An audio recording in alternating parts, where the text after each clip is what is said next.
Hello, hello, bonsoir la famille, j'espère que ça va super bien partout où vous êtes. Ça fait un grand plaisir de vous retrouver encore dans ce nouveau tutoriel. L'une de mes abonnés qui m'a demandé comment on utilise la pédale sustain. La pédale sustain, c'est une histoire à maintenir le son des notes ou bien des accords après avoir relâché. Pour que vous compreniez bien. Voilà. Ici, j'ai enlevé les mains, mais vous voyez que la pédale continue à maintenir le son. Vous voyez? Vous voyez? J'ai enlevé les mains, mais la pédale continue à maintenir le son des accords. Voilà. Voilà, c'est ça. Comme vous voyez ici sur l'image, le sustain, là, le bouton, on l'appelle l'interrupteur. Cet interrupteur, ça peut être dans le mode normal ou bien le reversé. Je vais vous faire un exemple comme ça. Voilà. Quand je fais comme ça, vous voyez, le son continue comme ça. Ici, je n'ai pas enfoncé et quand je mets sur l'autre côté de cet interrupteur, vous entendez, ça s'éteint comme ça. Voilà, quand je joue, je peux changer. Mais quand je le mets, essayez de voir, ça ne peut pas marcher.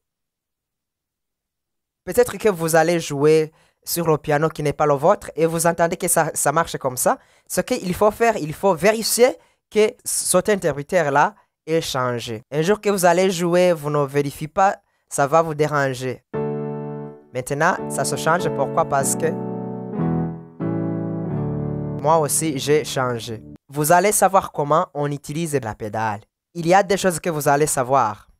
Premièrement, prenons exemple qu'on est en train de jouer en tenant les accords. Une seule fois, par exemple, on a la mesure de 4 temps. Je tiens un accord. Après avoir tenu un accord, j'enfonce la pédale. Et vous voyez, ça continue comme ça. Et quand les 4 temps se terminent, je dois relâcher la pédale. Voilà. Pour dire que je vais jouer un autre accord. Ok. Je tiens un autre accord et après, j'enfonce la pédale. Voilà, vous voyez que ça continue comme ça. Voilà.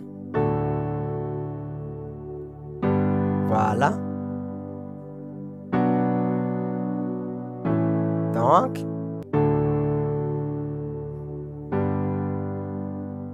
et puis, et deuxièmement, quand je suis en train de plaquer les accords. 1, 2, et puis je relâche. Et puis, 2 temps, je relâche. Je me déplace sur l'autre accord.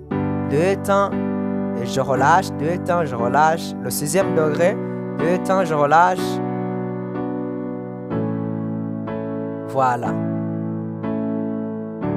Pour dire que quand on est en train de plaquer au-dessus des accords, c'est interdit de faire beaucoup sans relâcher la pédale. Je retourne sur le premier point.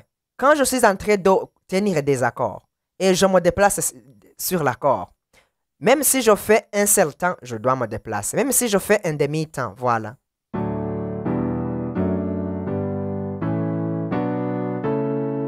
Voilà, je suis en train de tenir des accords, mais je fais 1, 2, 3, 4, 5. Donc, on est en train de relâcher pour éviter que les sons se mélangent. Donc, le son du premier accord se mélange avec le son du deuxième accord. Voilà. Je dois relâcher quand je termine de jouer accord. Voilà, je pense que ça peut vous aider quand vous êtes en train de faire ce mouvement-là en faisant l'exercice. Voilà. Voilà.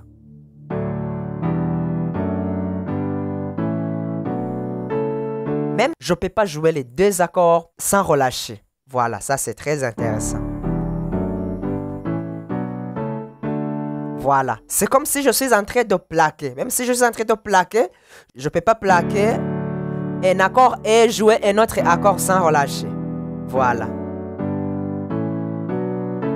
Je joue et je relâche. Voilà. Il y a un exercice que j'ai commencé.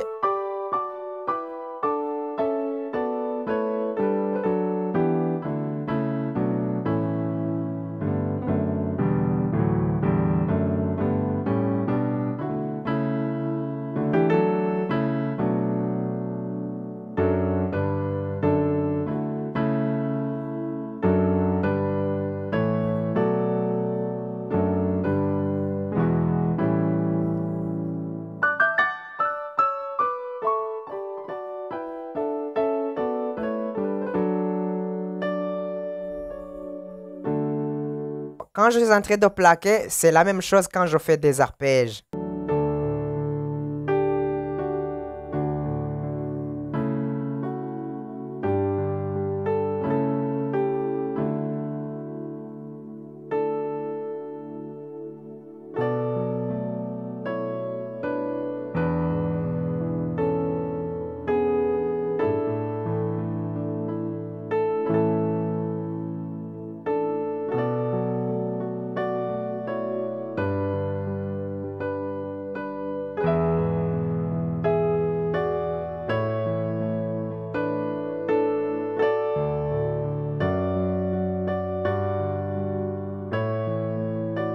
Vous voyez?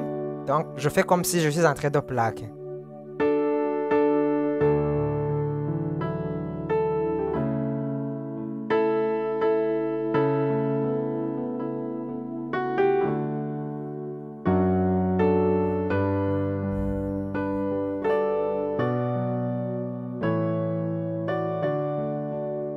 Voilà. Une autre chose, c'est de savoir quand on est en train de faire des notes rapides. En anglais, on les appelle des runs. On fait comme si on est en train de tenir. Un exemple.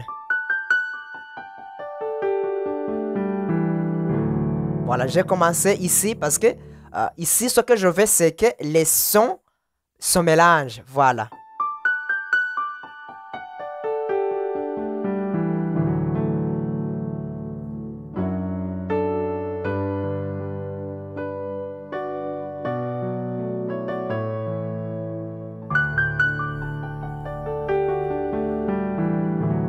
Voilà. Je peux commencer ici, je fais les notes rapides jusqu'à ce que je les termine. Un autre exemple.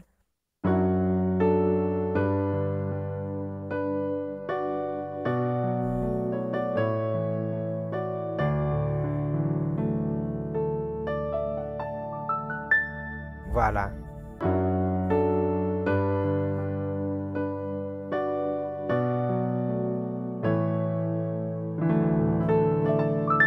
Voilà.